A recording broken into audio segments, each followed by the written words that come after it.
bem-vindos e bem-vindas. Essa live é sobre Outubro Rosa.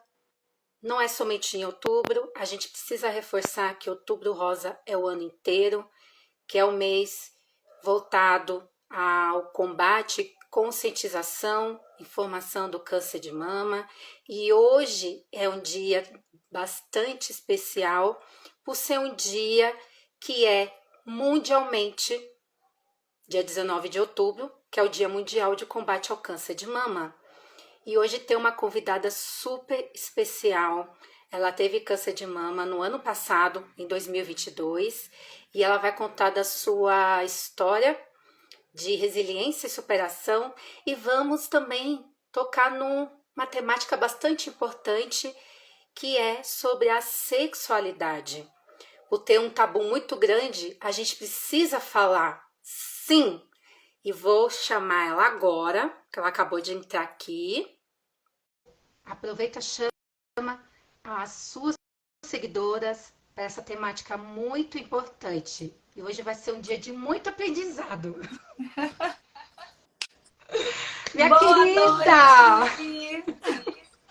Que prazer tê-la aqui comigo. Muito obrigada por você ter aceitado o meu convite. Eu que agradeço o convite, estou muito feliz de estar aqui. Você está me ouvindo bem? Sim, estou te ouvindo bem. E você também está me ouvindo bem? Estou. Gente, a distância é tão bom para fazer essas lives. Eu tô daqui de São Paulo e ela tá lá na Bahia. Que lindo! E estamos pertinho agora. Estamos pertinho e eu tenho sangue baiano, tá? 90% da minha família é da Bahia. Eu nasci em São Paulo. Olha! Eu falo que eu sou uma baiana paulista e você é uma paulista baiana, então tá tudo em casa. Tá vendo? Olha a nossa conexão, tá vendo? Olha, nada é por acaso. Ana, eu quero que você se apresente, porque tá entrando seguidoras minhas também. Depois eu vou me apresentar. Gente, por favor, chama os seguidores de vocês, porque hoje a live vai render, viu? Boa noite, gente. Primeiro quero agradecer esse convite. Acho importantíssimo falar sobre diagnóstico precoce, sobre os desafios que algumas mulheres enfrentam quando recebem esse diagnóstico e a temática, né, que vamos trazer também, que é sobre sexualidade. Meu nome é Ana Maura Matos, eu tenho 38 anos e em maio do ano passado eu recebi o diagnóstico de câncer de mama. Eu descobri através do toque e com os exames eu descobri que o câncer era bilateral, nas duas mamas. Em uma mama eu descobri através do toque, mas na outra mama só foi possível através da mamografia. Então é importantíssimo que as mulheres se preocupem em ter os seus exames em dias, porque se fosse só pela palpação, eu só teria descoberto em uma mama, mas na outra mama não era palpável. E quando eu descobri, acredito que como a maioria das mulheres, eu perdi o chão e eu entrava nas redes sociais tentando encontrar alguém que também estivesse passando pelo mesmo processo que eu e eu tive dificuldades. E durante o meu processo de terapia, que eu fiz desde o início do diagnóstico, eu percebi que falar me ajudava. E eu decidi compartilhar essa jornada desafiadora, muitas vezes maluca, através das minhas redes sociais. E assim eu fui conhecendo pessoas maravilhosas, criando conexões incríveis. E isso foi me ajudando no meu processo de cura. Então hoje a minha rede social é um local onde muitas mulheres que acabaram de receber o diagnóstico chegam ali e se sentem, conseguem falar que eu vou tirar dúvidas, tem todo o meu processo. Quando eu descobri que eu raspei a cabeça, então elas me chamam no direct, nas lives, participa. Então eu fiz com que todo esse processo que eu passei me desse um norte, porque a gente fica muito perdido. Algumas pessoas se questionam porque eu não perguntei por que eu, mas o que eu poderia fazer com isso. E uma das respostas foi essa: compartilha. E tô aqui. O Instagram é uma ferramenta muito assim interessante, porque assim eu me atrevo, eu vou começando a procurar assim pacientes oncológicos, eu vou atrás. Não cara de pau, mando direct para convidar para lives. Eu amo fazer isso. Porque eu acho muito importante. Assim, também gosto de fazer com médicos, né? Os especialistas também na área. Só que assim, é importante quando tem uma paciente recém-diagnosticada, ver uma live com uma paciente que já passou por isso. Porque a Importantíssimo. maioria. Nos Porque a traz maioria fala a mesma coisa que esperança, você porque a disse. gente olha e vê que fala, poxa, alguém passou por esse caminho e chegou lá, então eu também vou chegar. Para mim foi importantíssimo conhecer mulheres que já tinham terminado o tratamento. Antes de fazer a cirurgia, conversar com mulheres que já tinham feito a cirurgia, porque isso nos traz a esperança. Porque quando a gente recebe o diagnóstico, e é um dos desafios da pessoa que recebe o diagnóstico, tem muita gente que já olha para você com aquela cara. Eita, tadinha. Tão jovem. E aí, tinha pessoas que falavam comigo que eu já vi o cortejo passando do meu lado. Então, quando você conhece alguém que superou, que passou, que, sabe? Aí você fala, uau, tem vida. Tem muito que viver. Existe muita vida depois do diagnóstico de câncer. Como é que era a sua rotina um pouco antes do câncer? Como é que era a sua vida? Você era muito agitada? Porque você parece uma pessoa, assim, calma, ao mesmo tempo agitada. Eu vi um meme hoje, dei tanta risada, que dizia assim, quando alguém olha pra mim e fala, te acho tão calma, eu falo, Deus, enganei mais um sem querer.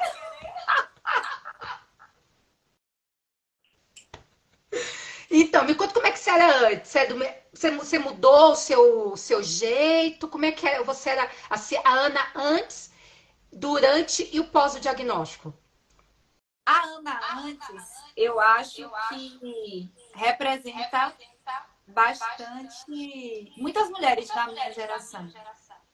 Totalmente acelerada, ocupadíssima, não tinha tempo para nada, queria carregar o mundo nas costas, fugia de olhar para as próprias sombras e conflitos e aí abraçava os problemas de todo mundo, que é uma forma de você fugir de olhar para você, né? Você vai pegando o problema de um, resolvendo o problema de outro. E eu não tinha tempo.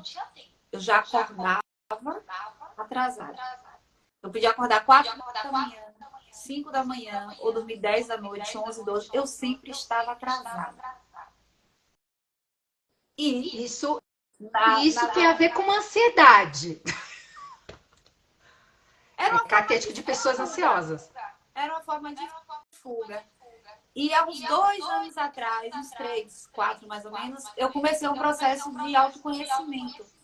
Mas é um processo que não é fácil, porque quando chega numa área que você não quer ver, você foge. E aí eu voltava com mais intensidade ainda para aquela vida acelerada. Quando eu recebi o diagnóstico, eu falo que o diagnóstico veio para me salvar de mim mesma. O primeiro recado que eu entendi foi: você vai parar. E o meu corpo já vinha dando sinais que eu precisava parar. Mas eu não podia parar. O mundo ia parar se eu parasse. Eu acho que eu pensava isso, que eu era, não sei o que, a estrela, o sol.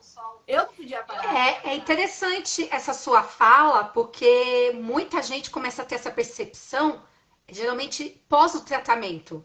Aí falava assim, ai, eu já percebi os sinais, só que eu não me atentava. Agora você não, quando você recebeu o diagnóstico, você já respeitou. Opa, é o momento de desacelerar.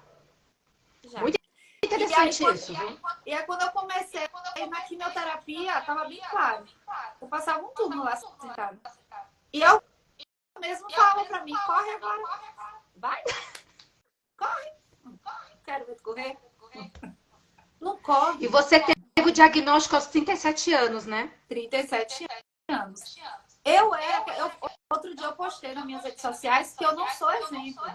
Porque eu era aquela mulher que no Outubro Rosa vestia a blusa rosa, pintava a unha de rosa, usava o lacinho, mas eu tinha 2 anos sem fazer os meus exames. Minha mãe foi diagnosticada com câncer de mama 6 meses antes. Minhas irmãs que tinham mais de 40 anos correram para fazer os exames, mas eu falei, eu não vou fazer, eu não vou ter câncer, eu tenho 37 anos, câncer de mama é só a partir de 40. Olha, e hoje passou na Rede Globo tá? Sobre esse fato aí, que eu até falei, gente, eu vou ter que falar sobre isso na live. Falou assim, 15% dos câncer de mama aqui no Brasil é mulheres abaixo dos 40. E ultimamente eu tô ouvindo muito relato, é 25, 28, 30, 35, 37, é sempre assim, menos de 40. Eu tenho 40 anos, eu já fiz 2 mamografias desse ano do ano passado, eu antecipei, né? Porque eu tenho um histórico de câncer na família. Minha mãe teve câncer de endométrio, infelizmente ela faleceu há 8 anos. Aí eu e minha irmã, a gente é rigorosa com nossos exames, que a gente morre de medo, né?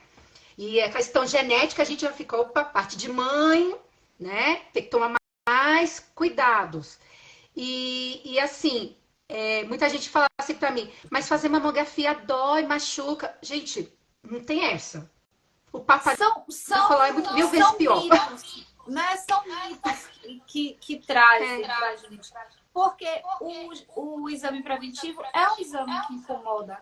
E nós fazemos de 6 em 6 meses. A mamografia vai incomodar para algumas mamas, sim, mas é um exame que dura quanto tempo, gente?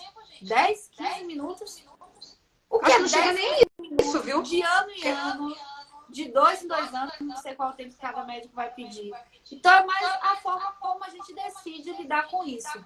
Porque é o exame Exatamente. que pode diagnosticar um câncer no estágio inicial, que vai fazer com que o tratamento seja muito menos agressivo. E é importante falar que exame não previne câncer. Exame não previne câncer. Os exames vai permitir que o médico tenha um diagnóstico precoce. E com isso, o tratamento não seja tão agressivo. Mas como você falou, já está aí o número que 15% do diagnóstico de câncer está abaixo dos 40 anos. E está relacionado, sim, com o nosso estilo de vida. De todas as formas. Como eu falei, eu era uma mulher extremamente acelerada. Qual é o hormônio que mede estresse? É cortisol?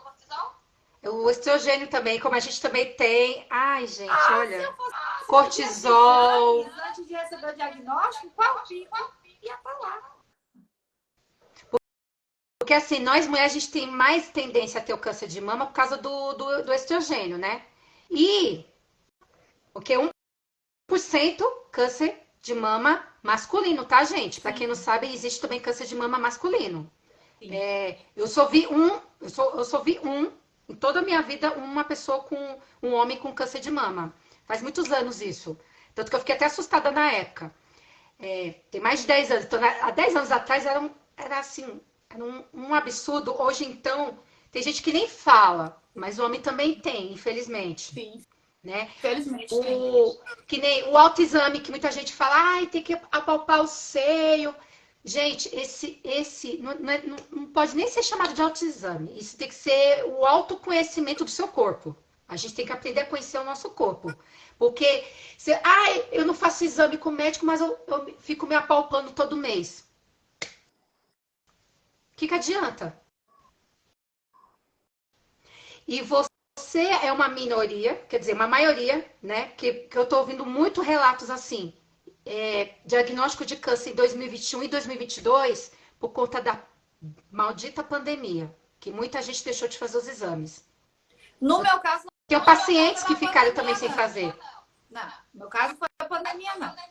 Foi eu mesma que 37 anos. Por isso que é importante falar. Por isso que é importante trazer informações e trazer informações corretas. Na minha cabeça, só a partir dos 40 anos uma mulher podia ter câncer de mama. Não, gente. Isso é os estudos, o que tem. Que os médicos têm lá que falava, mas o mundo mudou, nossa rotina mudou, nossa qualidade de vida mudou. As pessoas estão sedentárias. As mulheres hoje bebem muito mais do que bebiam antigamente. E isso também é fator de risco para desenvolver câncer de mama.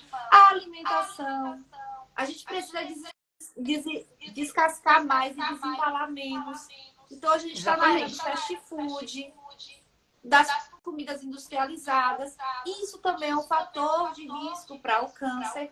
Então, nosso estilo de vida mudou. Então, não dá para a gente ter a mesma cabeça que 10, 20 anos atrás, que só mulheres com 40 anos tinham câncer. Porque o nosso estilo de vida nos predispõe a desenvolver isso antes. No meu caso, E tem na uma TV, variação genética.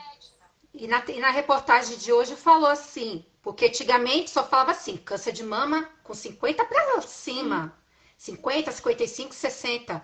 Falou assim que hoje os médicos estão assustados, que não tem mais paciente nessa faixa etária de 50, 55, 60. Antes dos 30, 30 e pouquinho. Então, assim, tá tudo antes dos 40. E tá assim, e não é câncer de mama, não, gente. Eu vou até falar de outros tipos de câncer aqui também. O intestino também tá tendo um aumento muito grande em pessoas muito jovens. Tá um número muito, assim, assustador, né? Eu, Importantíssimo eu, você eu falar isso, porque eu fiz a colonoscopia e quando eu fui Uhum. fazer, a enfermeira que me atendeu, ela falou: esse é o exame que precisa ser feito a partir dos 25, 30 anos. Mas é um exame que nem se fala. Qual médico Tá, que está mas recomendando uma eu tenho uma colonoscopia para um paciente paciente? de câncer colo de útero, ela teve aos 22, tá vendo?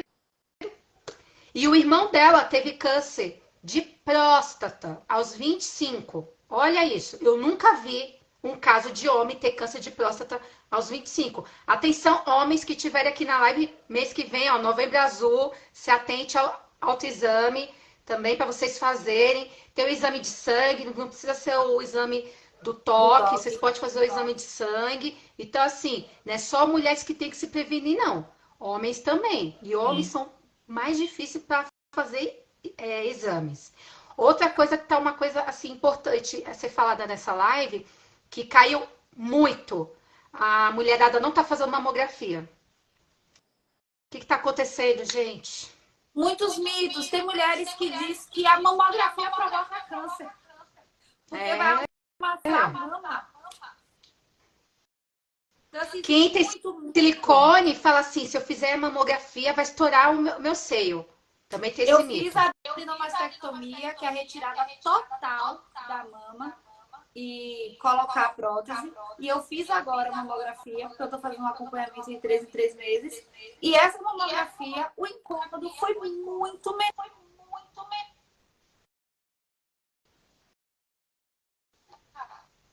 Opa, cortou seu áudio. Eu fiz a mamografia agora com a prótese de silicone e foi super tranquilo. Não interfere, gente.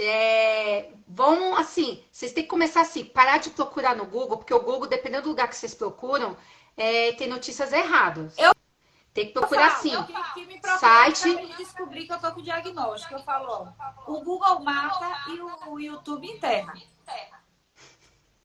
Escute seu médico e pesquise pessoas que superaram. Porque se você for tentar entender a doença, se você for pesquisar o que está na internet, você já quer sair se despedindo da família. É interessante, porque tá um tabu tão grande, por conta que muita gente começa. Tem gente que até inventa coisa sobre câncer, tem gente que ainda acredita que câncer pega. Gente, é lamentável isso. Tem gente que se afasta. Ouviu uma notícia, fulano tá com câncer, ou fulana tá com câncer, a pessoa se afasta. E é um momento que você realmente precisa da rede de apoio, dos amigos, familiares, e infelizmente é a hora. Infelizmente não. Felizmente é o momento que você descobre quem são os verdadeiros. Como é que foi Eu sua acho rede que de apoio? agora isso aí é uma coisa delicada, porque eu sou uma pessoa muito observadora. E tenho uma rede de apoio incrível. Cada pessoa com sua personalidade, aquela de ficar do meu lado e não falar nada, a outra de me arrastar para viajar, a outra de me levar para passear, a outra de trazer comida para mim. Eu fui muito abençoada, sou abençoada com a rede de apoio que eu tenho. Mas teve algumas pessoas que não conseguiram chegar perto de mim. E no primeiro instante eu tive esse pensamento. Eu falei, ó, foi só eu adoecer que essa pessoa se afastou. Mas quando a gente desarma e a gente se permite olhar para o outro como um universo totalmente desconhecido, eu percebi que teve pessoas que só não suportou. Que a ideia de que eu pudesse morrer era tão assustadora me ver sem cílios, sem sobrancelha, com aquela aparência que você fica durante o tratamento, era mais do que ela podia suportar. Então, essa distância não foi por não ter sentimento, por não ter preocupação, mas porque era demais para ela. E eu falo, enquanto os filmes e as novelas continuarem nos matando, vai ser difícil. Eu saía aqui na rua, eu não encontrava pessoas carecas. Eu ia no shopping, eu não encontrava pessoas carecas. Eu ia na praia durante o tratamento, eu não encontrava pessoas carecas. E quando eu ia fazer aqui, na Unacom, aqui em Feira de Santana, que atende 76 municípios, a Unacom lotada de pacientes. E eu falava, meu Deus, onde estão essas pessoas que eu saio na rua e eu não encontro?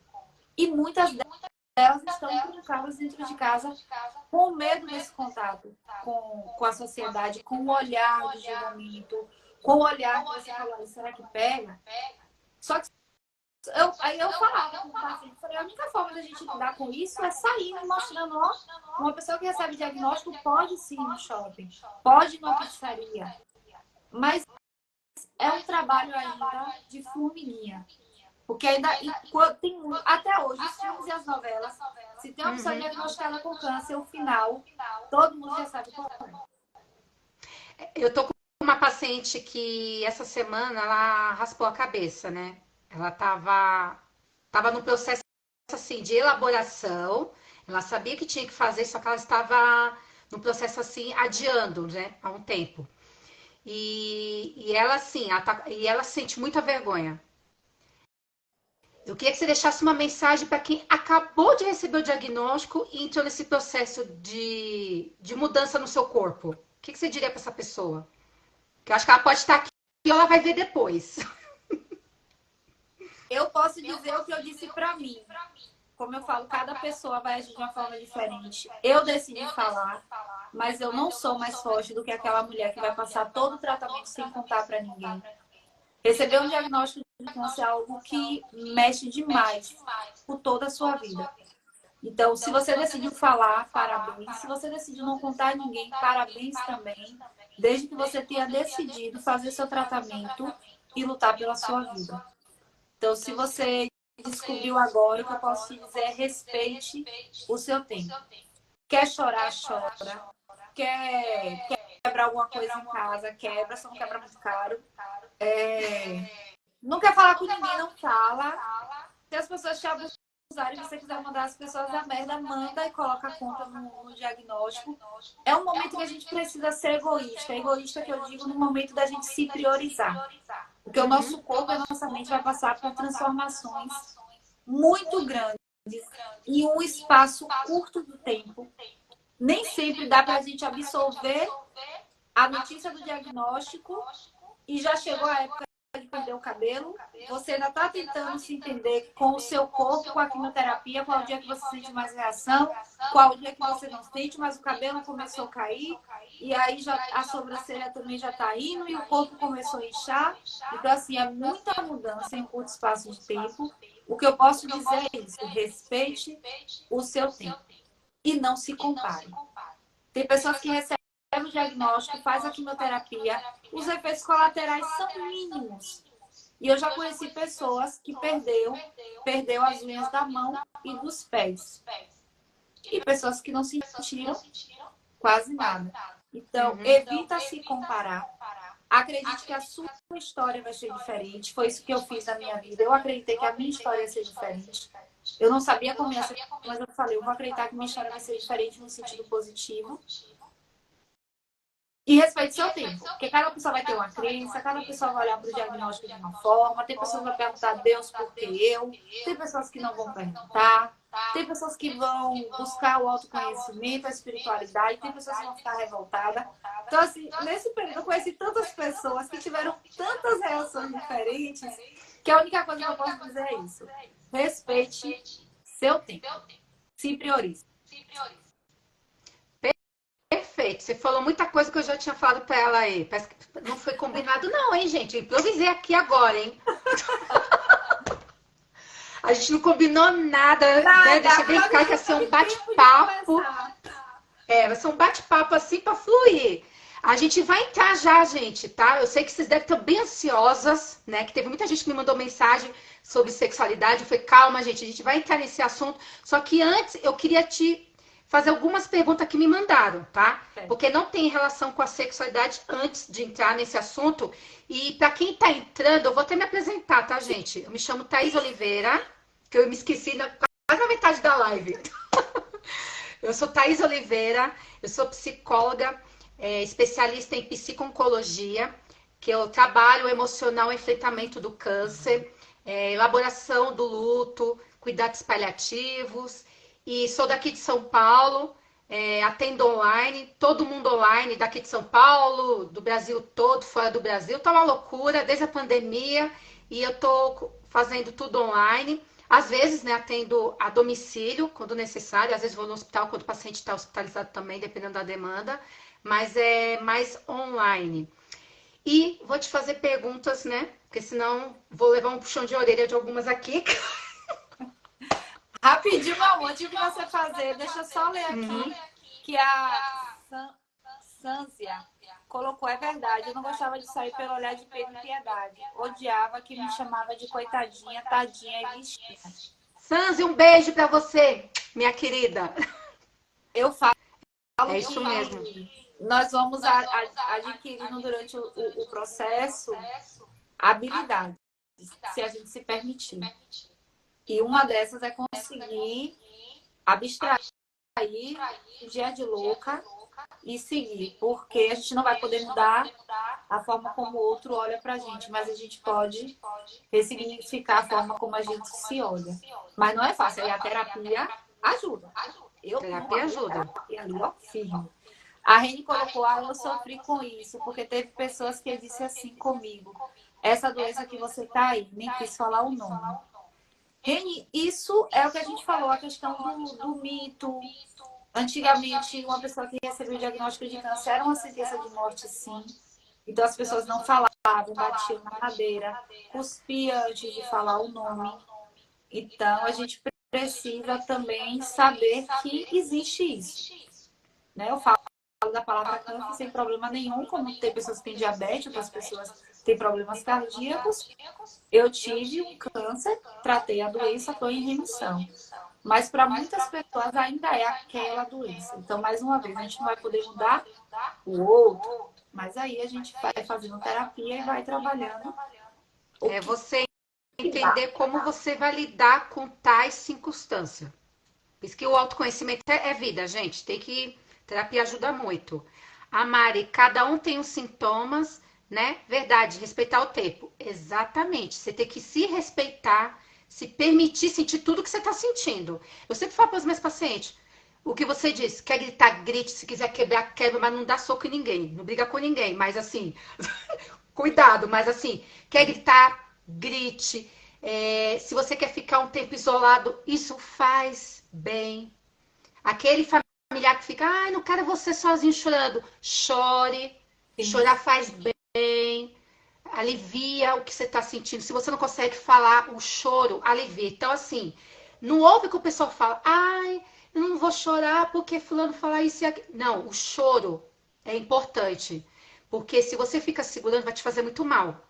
A gente não pode reprimir o que a gente sente. Tem que botar para fora.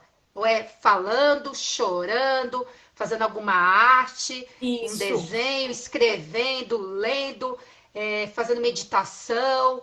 Então, assim, você tem que sempre botar para fora o que você está sentindo. Não guardar. Isso. Vai no banheiro, se você não quer fazer na frente de ninguém. Mas, assim, não esconda e não fica segurando o que você está sentindo. Isso é muito importante.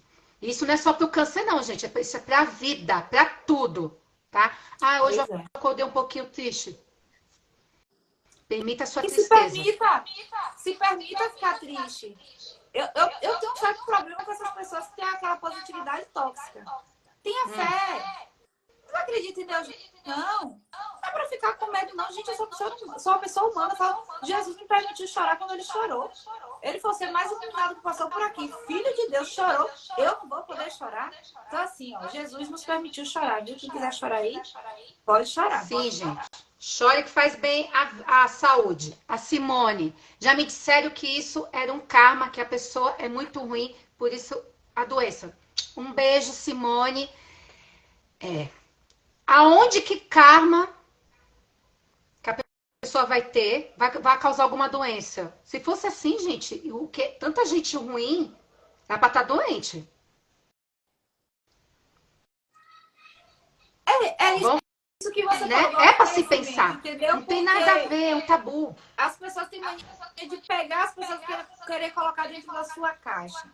Então, se você for Exatamente. conversar, eu sou uma pessoa muito aberta, eu acho que o universo é muito vasto para eu ficar dentro de uma caixa chamada religião. Então, eu me permito conhecer as religiões. E se você for perguntar sobre o adoecimento para uma pessoa católica, ela tem um entendimento. Para uma pessoa evangélica, ela tem um entendimento. Para um espírita, ela tem um entendimento. Para uma pessoa do candomblé, ela tem Exatamente. uma explicação. Para uma pessoa, para o índio, para uma pessoa da medicina da floresta, tem um outro entendimento. Só que eu não posso pegar a minha religião e o meu entendimento sobre o adoecimento e jogar em cima de você. Essa pessoa acredita que tudo de ruim na vida dela é um karma. E às vezes o outro, né? A gente está olhando pro outro, mas está falando da gente. Então, isso aí é uma visão dela. Se tem uma coisa que um paciente oncológico não precisa é que ninguém coloque mais medo, nem peso nas costas dele. O que a gente está carregando já é pesado o suficiente. Já nos faz refletir o suficiente, já nos tira o sono o suficiente. Eu não preciso de ninguém me apontando o que a pessoa acha. E geralmente quem fala isso não está passando por diagnóstico. Então, Né? é muito julgamento, né? E pouca empatia. Aliás, é nada de empatia. Quer dizer que, assim, eu sei que muita gente fala, só se falam de empatia. Só que é algo assim, o ser humano tá ficando mais assim apático. E isso é muito preocupante. Muita gente fala assim, por conta da pandemia. Não, gente, infelizmente tem muita gente assim. Eu não estou generalizando, tem muita gente que tem empatia, se coloca no lugar do outro, né?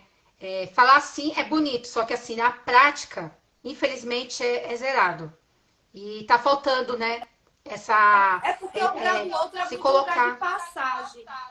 Eu aprendi isso, o lugar do outro é lugar de passagem. Eu posso dizer, eu me coloco no seu lugar, mas eu não fico. Eu me coloco naquele momento que eu estou falando com você, depois eu volto para minha vida.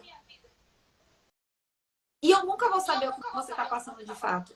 Quando alguém se tiver alguém aqui que é rede de apoio e fala, o que é que eu falo para alguém que acabou de descobrir que está com câncer? Eu sempre digo, ofereça um abraço.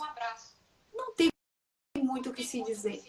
Que talvez aquela pessoa nem vai conseguir ouvir o que você vai falar. Porque Exatamente. tem um barulho tão grande dentro da nossa mente. Ofereça o seu abraço e pergunte o que você está precisando. Porque essa pessoa só está precisando de um abraço, a pessoa não está precisando de um sermão, a pessoa não está precisando de nada material. Às vezes ela só está precisando que você fique do lado dela. Tô percebendo que live deliciosa, gente. A Mari acabou de entrar, gente. Eu vi!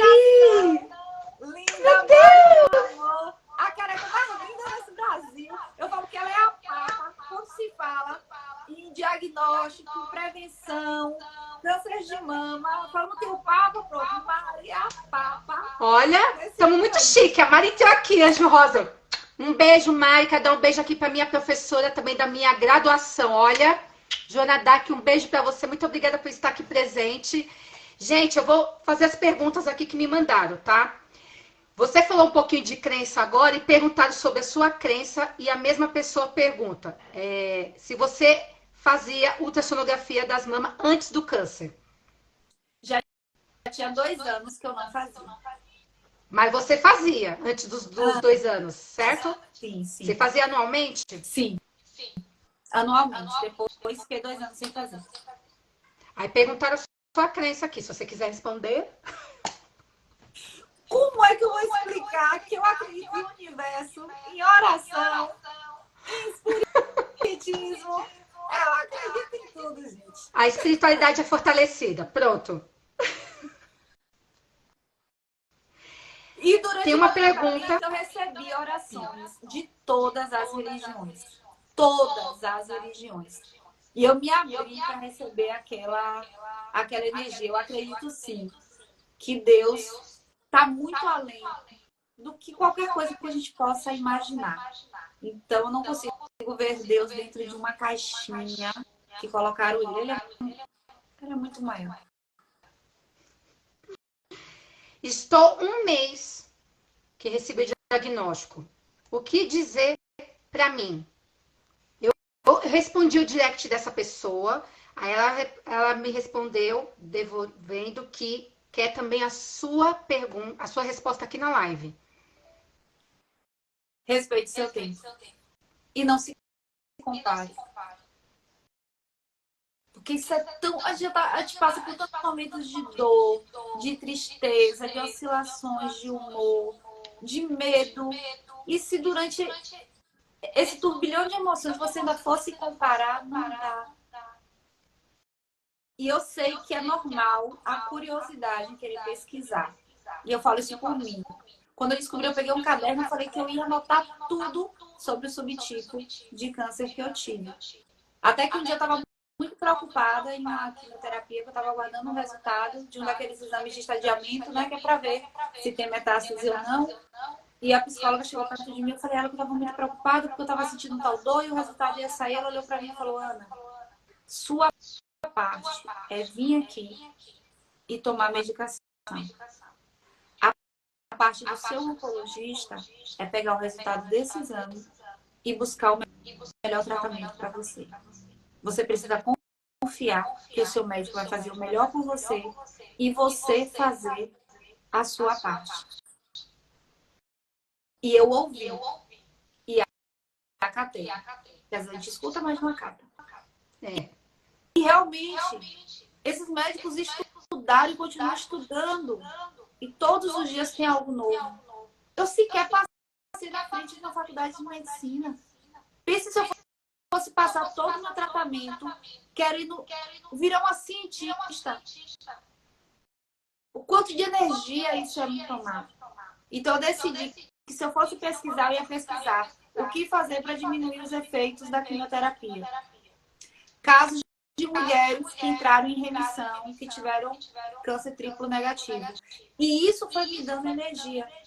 Perfis como o da Mari Anjo Rosa, que mostra o pós-câncer, saindo, se divertindo com as filhas, dançando com as amigas. A Jussara, que viaja o mundo e dança, se diverte, vai pro carnaval. Então eu comecei a usar essa curiosidade, mas de uma forma que pudesse cuidar da minha mente. E aí eu olhava e falava, ó, tem muita vida por aí. Então o que eu posso dizer é isso, vai ter a curiosidade, vai. Mas direciona de uma forma que vai te fazer bem. É porque informações demais atrapalham. Tem que ter o filtro, né? Pra tudo, viu, gente? Não é só para esse tema que a gente tá falando, não. É pra tudo. Tudo que é demais atrapalha. Então, tem que ter um equilíbrio pra tudo. Ana, você usava anticoncepcionais ou fumava antes do câncer? Não. Tá vendo, gente? Não tem relação. Tem e não tem, né? Porque tem vários casos de pessoas que não fumavam, não bebiam e tem câncer. Os números dizem que 1 em cada 8 mulheres será acometida pelo câncer de mama durante sua vida. Então, isso é um número. Vai acontecer. 1 em cada 8 mulheres. Então, o que é que pode ser feito? Qual o estilo de vida que você tem? A gente sabe, bebida, fumo, obesidade, alimentação. Tudo isso nos predispõe a desenvolver um câncer de mama. E tem a questão genética.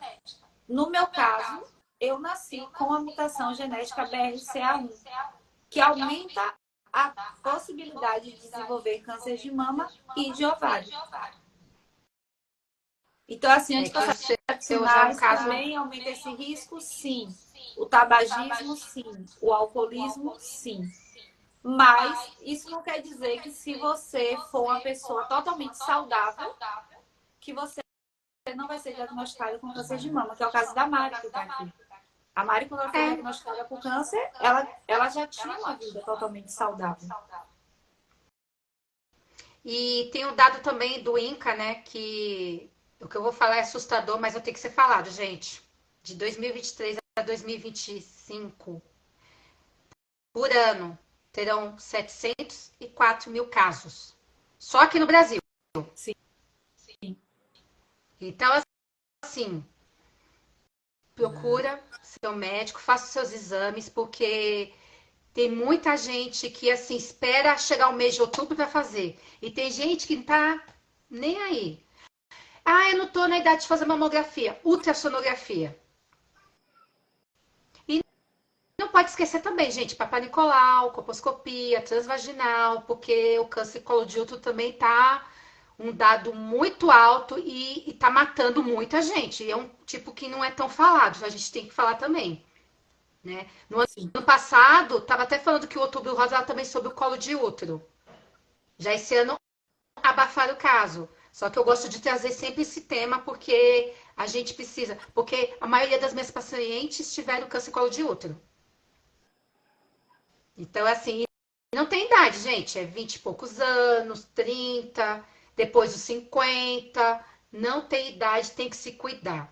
E o dado muito assustador que não estão fazendo os exames, né, gente? Perguntar se você é vaidosa, tá? E como que você consegue? Eu sempre fui muito vaidosa e durante o tratamento, em alguns momentos eu consegui manter. Isso é Eu muito bom. me achei uma careca muito linda e eu acredito que isso me ajudou bastante. Mas tem um momento que a doença se sobrepõe. Por mais que você queira manter a autoestima e tal, chega aquele momento, principalmente quando perde cabelo, cílios e sobrancelhas. Mas eu sempre tentava, mesmo quando eu ficava em casa, que a maior parte do tempo eu ficava em casa, sempre passar um batom, desenhava a sobrancelha. Era mais uma decisão. Muitas coisas durante o seu tratamento vai ser uma decisão que você vai tomar. E mais uma vez lembrando, se você for aquela paciente que decidiu que não quer se maquiar, que não vai passar o batom, não force. Porque o que eu fazia não era forçado. Eu sempre fui uma mulher vaidosa, mesmo careca, eu me olhava no espelho, eu me achava bonita e eu tinha vontade de passar batom, passava um delineador. Então vamos sempre respeitar o jeito de cada um. Tem gente que vai querer se arrumar, tem gente que não vai querer. E tá tudo bem. Você resgatou o que você era. A verdade é uma coisa que eu sempre falo. Você tem que sempre buscar o que você era antes do câncer. E não você ser uma. Se você quiser ser uma nova mulher, ok. Mas assim, se você tiver, ai, com vontade de fazer nada, tente resgatar a mulher que você era. Porque tá Aí tem uma coisa dentro. chata que a gente escuta também, viu? Ah, você vai ver que você vai se tornar uma pessoa melhor. Gente, vamos botar o pé no chão. Ah, se você era estressada antes, você vai ficar estressada também, viu? O câncer não define ninguém. Algumas coisas vai Não define. potencializar. Se você se permitir, vai trazer lições incríveis, incríveis, transformadoras. Se você se permitir. Mas se você também não se permitir, vai ficar tudo igual. Então, vamos parar com isso. Ah, você se torna uma pessoa mais forte, uma pessoa mais isso, uma pessoa mais aquilo. Não, se você já era doida, você ficou mais maluca ainda.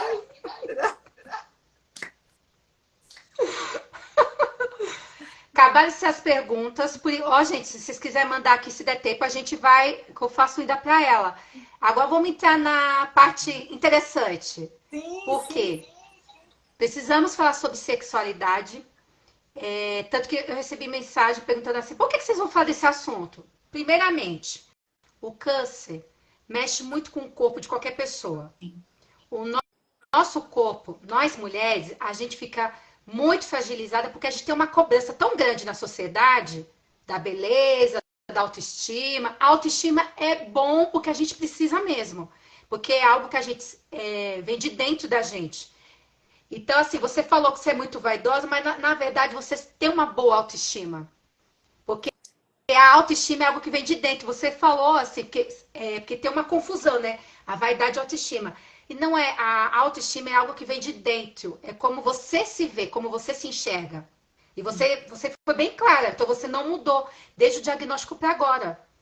Agora, a vaidade é mais assim como as pessoas te enxergam. Se você tiver os dois, ok.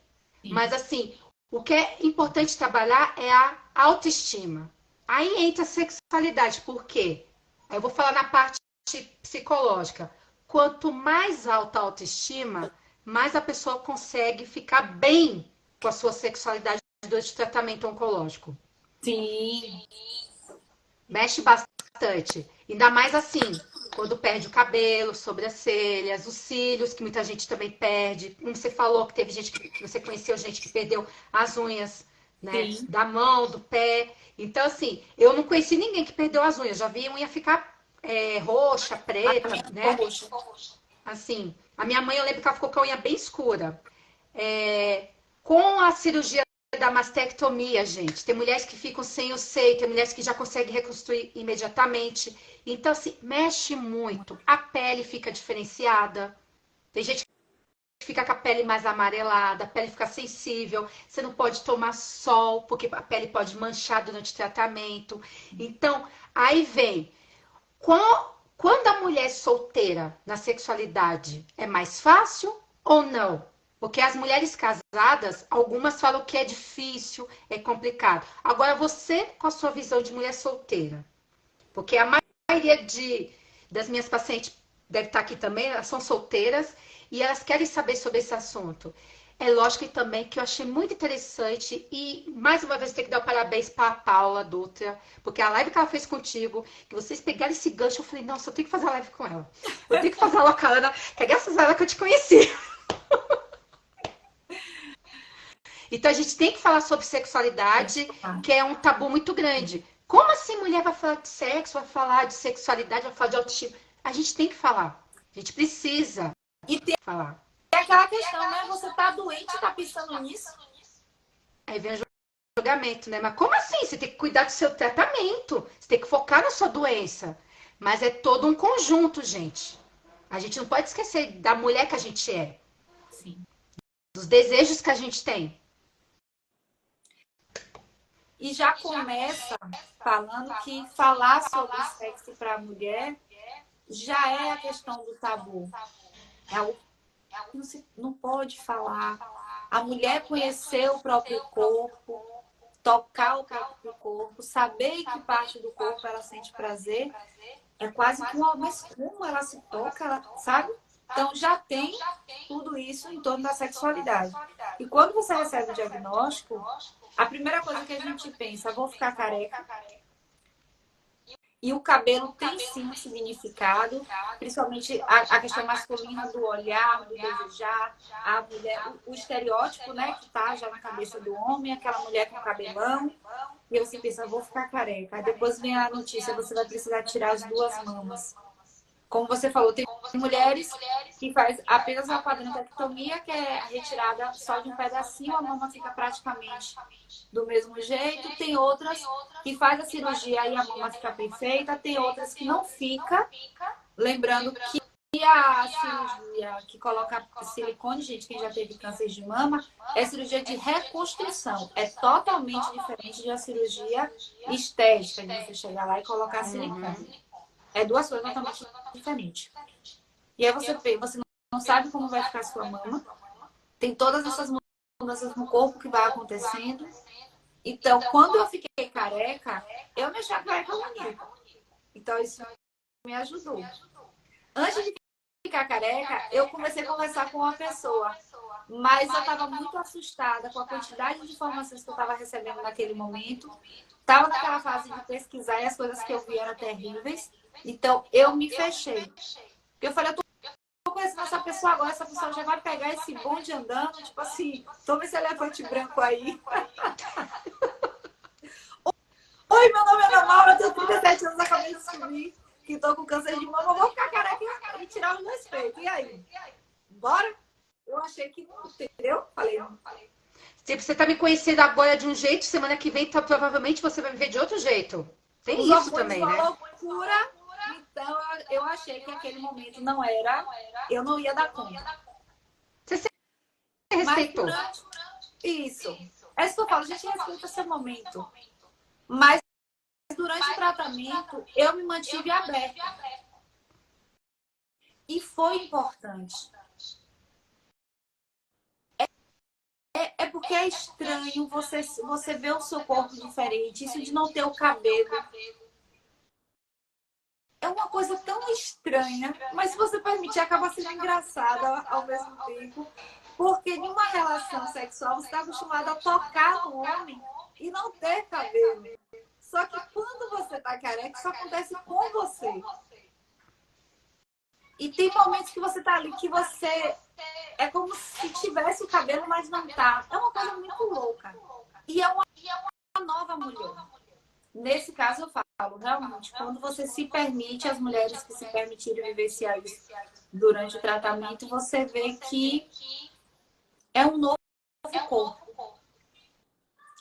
Por conta da quimioterapia, a sensibilidade da sua pele fica diferente.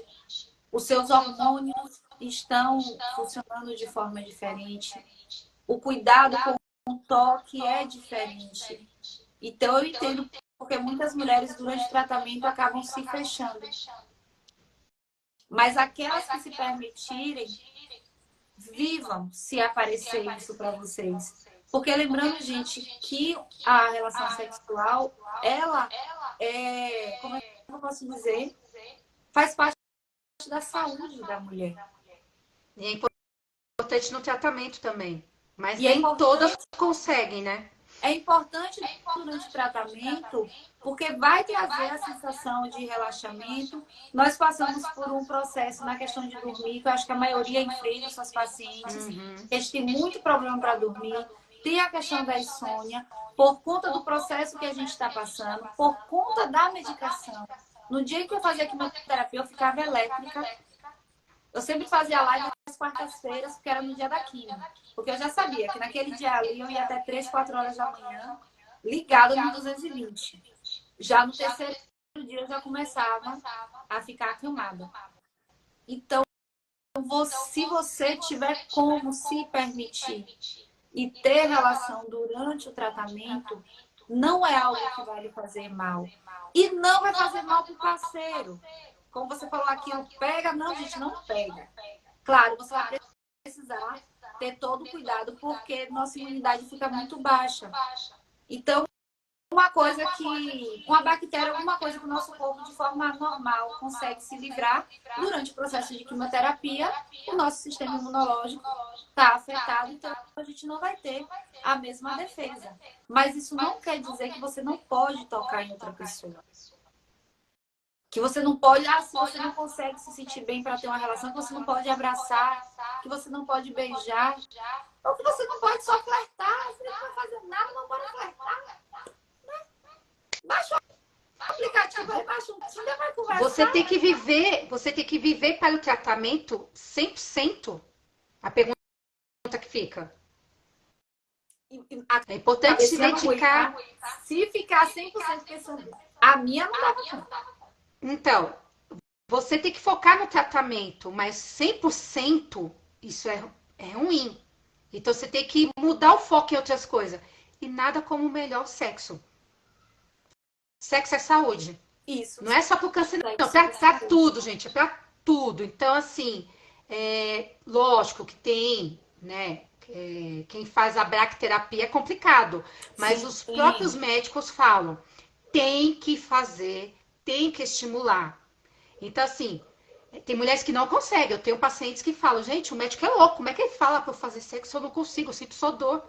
Então, tem mulheres que não conseguem. E agora é importante você falar isso. Não é pra sentir dor. Não é. Quando chega a sentir, porque é um momento assim, não é pra fazer mesmo. E outra, gente, tem outras coisas. Tem outras coisas que você pode fazer, não é só a penetração. Tem outros tipos. Então, gente, vamos, né? Tem que ter criatividade. Sim, tem também. É importante coisas isso. que podem ser feitas, lembrando que tem essa questão da secura vaginal que acontece com muitas mulheres durante o tratamento. Existe lubrificantes que é à base de água, porque não pode ter as substâncias que as mulheres que têm quimioterapia, que já teve câncer, não Sim, podem usar. Então, isso não quer dizer que você tem que fazer e que você tem que sentir dor, não. O objetivo é justamente o contrário, é algo que vai te relaxar e fazer com que sua mente vá para outro lugar que não seja apenas o diagnóstico. E ainda falando da sexualidade, nós precisamos entender que a mulher precisa conhecer o próprio corpo. Então, você exatamente. está passando pelo tratamento, você está solteira, você não tem um parceiro.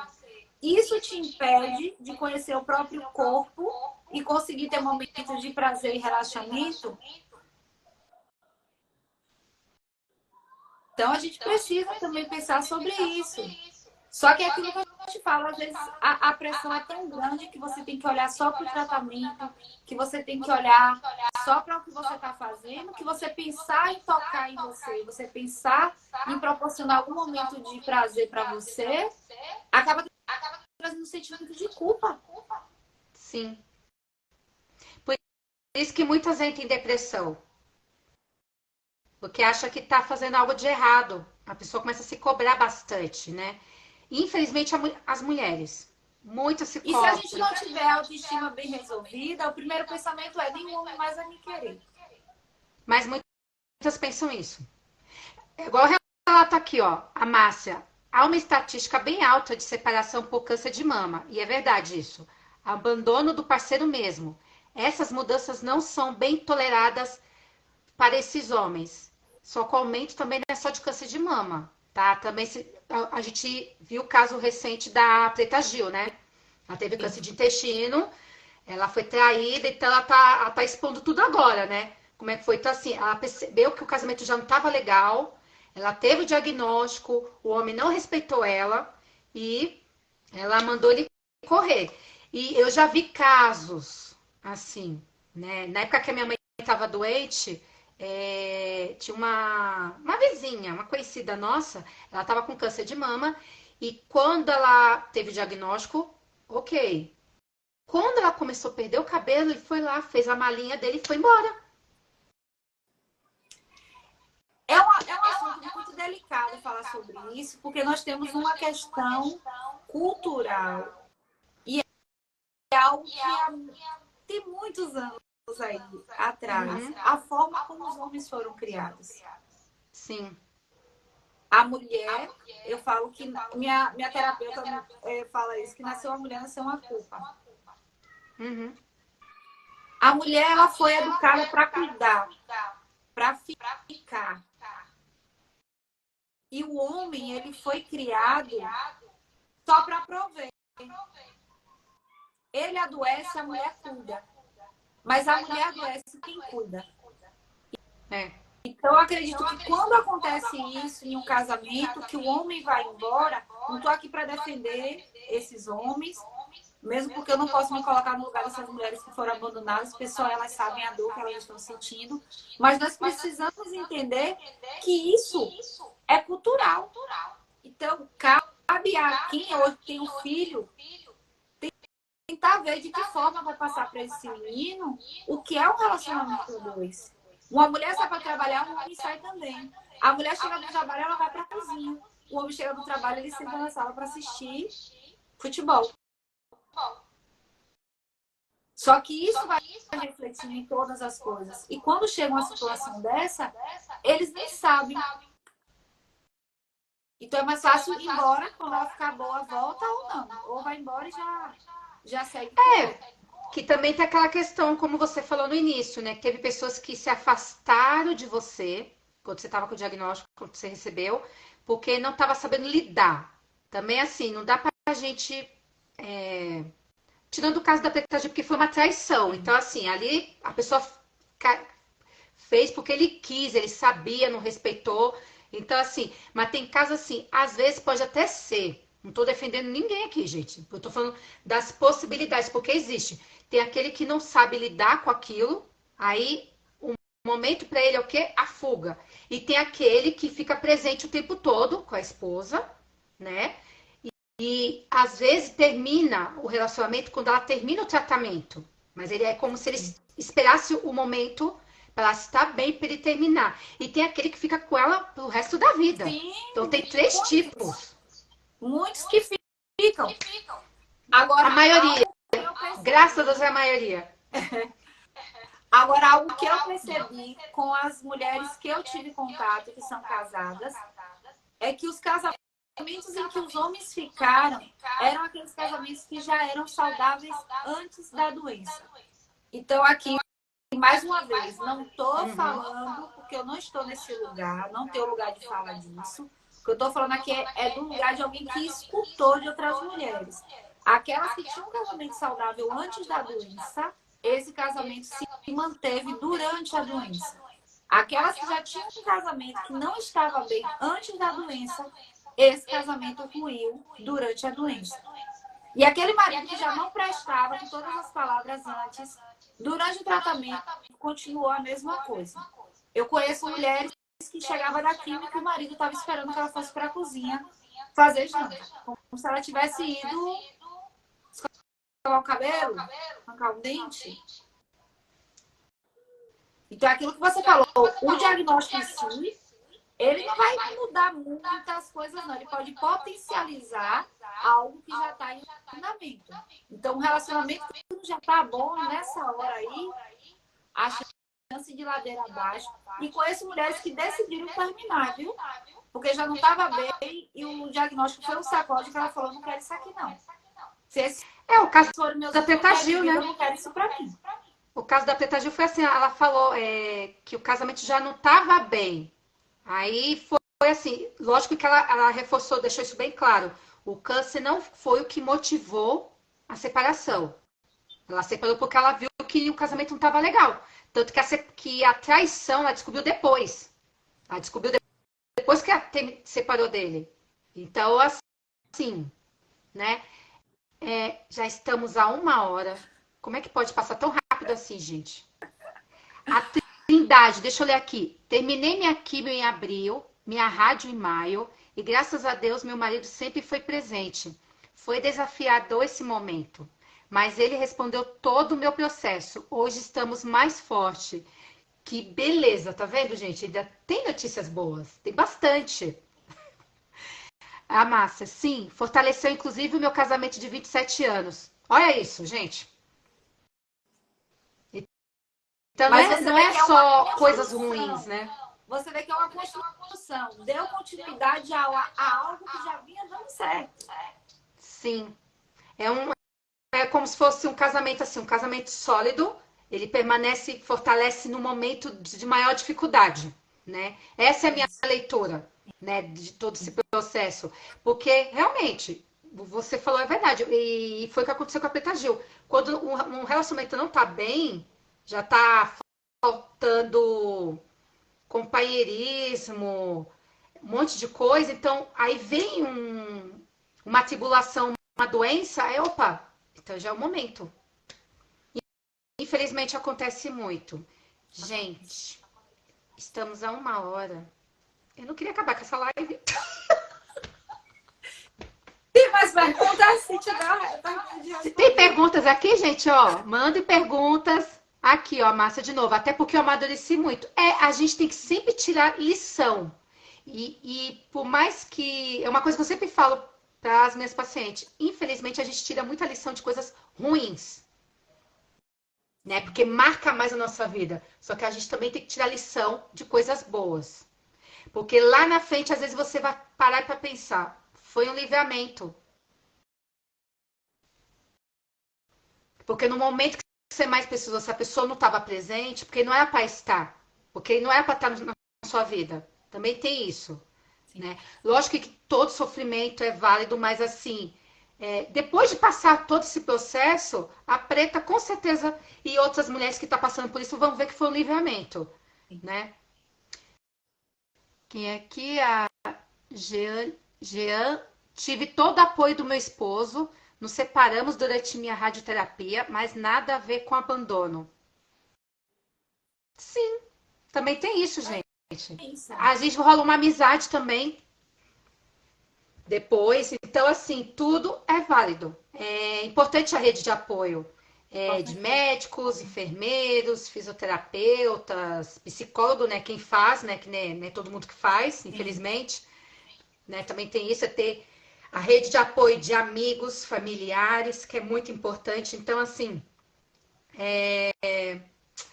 deixa sua mensagem, Ana. Eu vou poder estender mais. Deixa uma mensagem para tantas mulheres que estão nesse momento aqui, vendo essa live. Quem vai assistir depois também, que vai ficar salva nos dois perfis, tá, gente? Ah, o que eu posso dizer mais uma vez é acredite que sua história vai ser diferente no sentido positivo.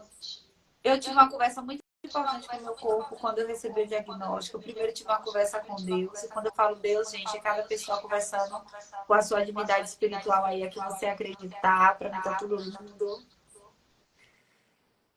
Eu conversei com Deus, eu falei a ele que eu queria ficar, mas que eu sabia que os meus dias estavam contados nas mãos dele, mas que se ele me permitisse ficar, que eu ia ficar muito feliz. E conversei com o meu corpo que a gente ia passar por situações bem desafiadoras, que eu ia fazer tudo que tivesse ao meu alcance do lado de fora, e eu gostaria de pedir a ele que fizesse tudo que tivesse ao alcance dele do lado de dentro.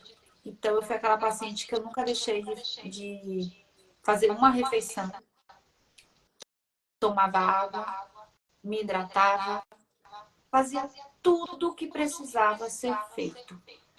Com fome ou sem fome, eu me alimentava. Com sede ou sem sede, eu bebia água. Porque Isso é eu fiz esse importante. compromisso com o meu corpo. E ninguém ia fazer isso por mim. E quando eu peguei o resultado da minha mamografia no final do tratamento, que mostrou que o nódulo tinha sumido os dois, tinha sumido 100%. Eu abracei meu corpo e eu falei, muito obrigada. Então pode parecer bobo para algumas pessoas, mas é um momento que a gente precisa muito se conectar com a gente mesmo. Porque é literalmente uma guerra que a gente vai enfrentar. A quimioterapia é como se chegasse em um campo, jogasse uma bomba, e aí explode tudo, e depois começa a nascer de novo. Eu fiz 16 quimioterapias, então eu tive 16 bombas jogadas dentro do meu organismo. Então, eu precisava fazer minha parte e confiar que o meu corpo ia fazer a parte dele. Então, a mensagem que eu posso deixar para vocês é: acredite que a história de vocês vai ser diferente. Vai vir curiosidade, pesquisa o que deu certo, visita perfis de pessoas que mostram que existe vida após o diagnóstico de câncer. Não estou aqui para romantizar o diagnóstico de câncer de mama, porque ele não tem nada de romântico, mas também não estou aqui para deixar ele maior do que ele é. Vai exigir muito de você, vai. Mas existe muita vida após o diagnóstico de câncer de mama. Então, decida lutar e acredite que sua história vai ser diferente. Diferente para coisas boas, que vai te deixar mais forte, mais resiliente, aprender muita lição com tudo isso. Vai estar aqui contando para todo mundo como é que foi a sua história, que eu acho lindo isso. Por isso que eu fico sempre a caça de pacientes assim. A gente vai marcar mais lives, viu? Porque eu acho que a gente vai ter que Vamos, entrar mais sobre sexualidade. O que vocês acham, meninas? A gente tem que se deixar aprofundar um mais beijo sobre a aqui para minhas sexualidade, né? seguidoras que estão na live, para minha irmã que está aqui, meu tripé, que sempre presente comigo nas consultas, nas emoções, chorando junto, se alegrando junto. Agradecer a minha rede de apoio, tanto a rede de apoio física que eu tenho aqui, como a virtual. Eu falo que é a melhor rede de apoio do mundo, gente. Isso é importantíssimo. Aproveitar para falar um pouquinho da rede de apoio, que muitas vezes nós, pacientes, nos fechamos. Mas tem muita gente que quer nos ajudar, tem muita gente que quer nos abraçar. Então, às vezes, algumas pessoas chegam para mim e reclamam que não teve rede de apoio, mas eu vou e pergunto: você está aberta para receber? Fica uma reflexão, gente. Né? Tem que estar aberta a receber. Porque às vezes a pessoa chega para perguntar. Porque assim, às vezes uma rede de apoio, a pessoa leva um prato de comida, leva um presente, te leva para sair para algum lugar. Aí às vezes você fala não, ai, não quero sair. Tudo bem que tem dias que você pode estar mais fragilizada, que é normal. Mas assim, o esforço de sair é uma coisa que eu sempre falo para paciente oncológico. Gente, vocês têm que ter uma rotina, Não só de casa, hospital, hospital e casa. Sim. Tem que ter uma rotina também de ir para casa da sua rede de apoio, amigos, familiares, porque comer comer um tempero que não é da sua casa, um tempero de fora, é diferente da sua casa.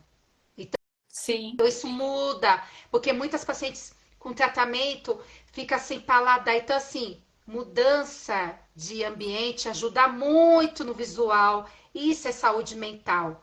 Então, sair de casa um pouquinho, ficar no parque, lógico, se você tiver com a imunidade muito baixa, tem que ficar dentro de casa. Mas quando você tiver Sim. melhor, saia, vai ao Saia. shopping, no cinema. Tome Isso vento na cara. isso é ter qualidade de vida. É como eu Isso. sempre falo, o câncer não te define. Então, resgate a mulher que você é, que ela tá aí dentro. Só que ela precisa sair e resgatar a Isso aí. autoestima.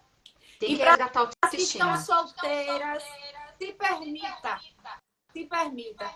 Se aparecer alguém, se permita. Se ficar com medo, corre. Mas vai até onde a coragem deixar. Isso também não impede de você conhecer seu corpo e se proporcionar prazer. Vai que não apareça ninguém. Mas o primeiro amor que você vai precisar desenvolver aí é o amor próprio. Eu sei que Exatamente. é desafiador se olhar careca, mas é possível você se olhar e gostar daquilo que você está vendo. E lembrando, vai passar. A gente dá uma enlouquecida durante o processo, mas ele passa. Pode demorar, mas um dia passa. E lembrando Oscar, que vocês não estão só, tá? isso. Vocês não estão sozinhas, hein? Estamos aqui, pode chamar a gente no direct para alguma coisa, a gente tá aqui para ajudar, tá, gente? Então, gente, eu vou ter que encerrar a live. Mas eu vou deixar salvo aqui para vocês ver, rever. Então, ó, pode mandar perguntas, pode mandar alguma dúvida, se tiver alguma coisa aí, ó. E depois eu vou chamar a Ana de novo para fazer outra live. A gente vai focar só em sexualidade. Topa? Aí, gente, vai ter outra live. Depois a gente vai marcar, hein? Então, ó, muito obrigada, Ana. Muito obrigada a todos que estão presentes. Eu vi que entraram homens também, ó. Manda aí o aviãozinho depois pra mulherada, hein? Ó, boa noite a todos. Se Beijo. cuidem, gente. Faça seus exames, se previne. E quem procura, cura. Então a gente tem que sempre fazer os exames para curar tudo, tá? Ninguém é obrigado a sentir dor. Ninguém, Isso aí. tá? Beijo, gente. Muito Beijo. obrigada.